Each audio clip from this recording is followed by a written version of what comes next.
मजदूरों की रोटी का बंदोबस्त करो सरकार, सबसे बड़ा उपकार।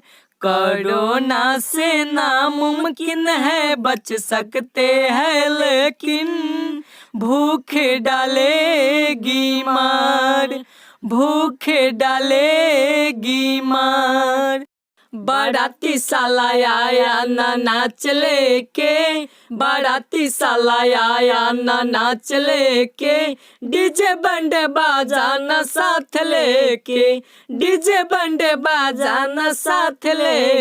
कैसे कैसे मम्मी पापा भइल रहे राज, लागत कि एहू साल बाजा नहीं बाज। हई चिंता से जिंदगी तबाह हो गया, हई कोरोना से कैंसिल बियाह हो गया, हई कोरोना से कैंसिल बियाह हो गया। फोन के रोएला दुल्हावा ए भौजी, फोन के रोएला दुल्हावा ए भौजी, रोकलस कोरोना मोर बियाहवा ए भौजी, रोकलस कोरोना मोर बियाहवा ए भौजी। पापा संगे घात कैलू, मम्मी के न बात मनलू, अपने मन से खोजल हेलो दुल्हवा ए नाना दो, अपने मन से खोजल हेलो दुल्हवा ए नाना दो, अपने मन से।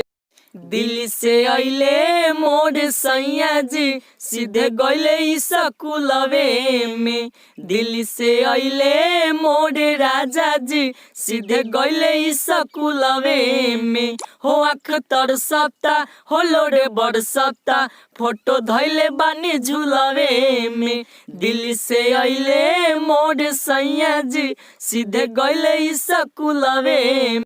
शादी के भइल बुरा हाल, पापा हो मेहरारू भाग गइल, पापा हो मेहरारू भाग गइल, पापा हो मेहरारू भाग गइल। मिसरी न गोरे गोरे गाल, पापा हो मेहरारू भाग गइल। घर में बैठला से केहू के दुख न टली, कमाई बिना जिंदगी कैसे चली, कमाई बिना जिंदगी कैसे चली।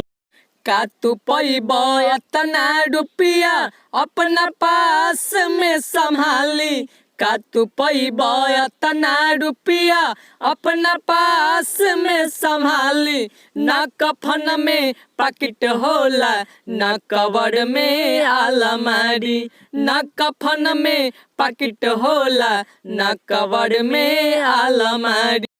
घर में बैठला से केहू के दुख न टली, कमाई बिना जिंदगी कैसे चली, कमाई बिना जिंदगी कैसे चली। मन करे घरवा में बैठ के फोड़ ली हमहू कपार, मन करे घरवा में बैठ के फोड़ ली हमहू कपार। बाहर से आके स्कूलिया में रुकल बड़े सैया जी हमार, बाहर से आके स्कूलिया में रुकल बड़े राजा जी हम।